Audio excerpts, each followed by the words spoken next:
অনেক আপুরা চিন্তা করেন যে রান্নাটা করা অনেক কঠিন, চলেন খুব সহজে দেখে নিই।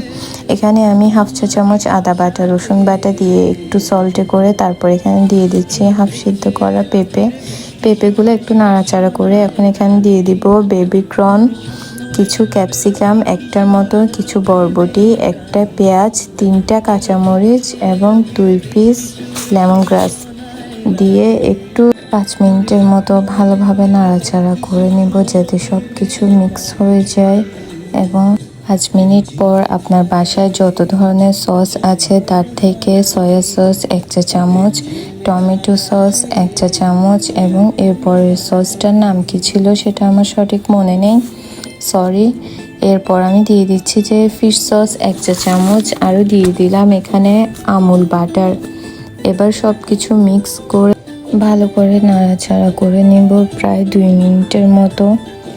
এরপর এখানে 2 মিনিট পরে ঢাকনা দিয়ে রেখে দিলে দেখবেন যে সবজি থেকে নিজে নিজে পানি ছেড়ে দিবে, যেটা আপনি এখন দেখতে পাচ্ছেন এখানে। তারপর এখানে আমি অ্যাড করে দিচ্ছি 1 বাটি চিকেন স্টক, যেটা চিকেন সিদ্ধ করার পর আমার ছিল। তারপর এখানে একটু নাড়াচাড়া করে এখন দিয়ে দিব সিদ্ধ করে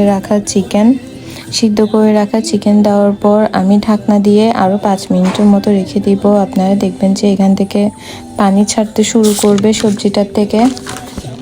ঠিক 5 মিনিট পর চলে আসলাম।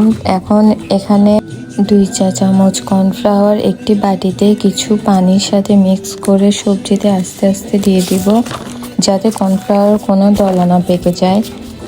ব্যাস মিশিয়ে 2 মিনিট পর তৈরি হয়ে গেল মজাদার ও পুষ্টিকর চাইনিজ ভেজিটেবল। আপনারা চাইলেই কিছু পরিমাণ টেস্টিং সল্ট ইউজ করতে পারেন। আমিও অবশ্যই এটা ইউজ করিনি কারণ স্বাস্থ্যের জন্য টেস্টিং সল্ট একদমই ভালো না।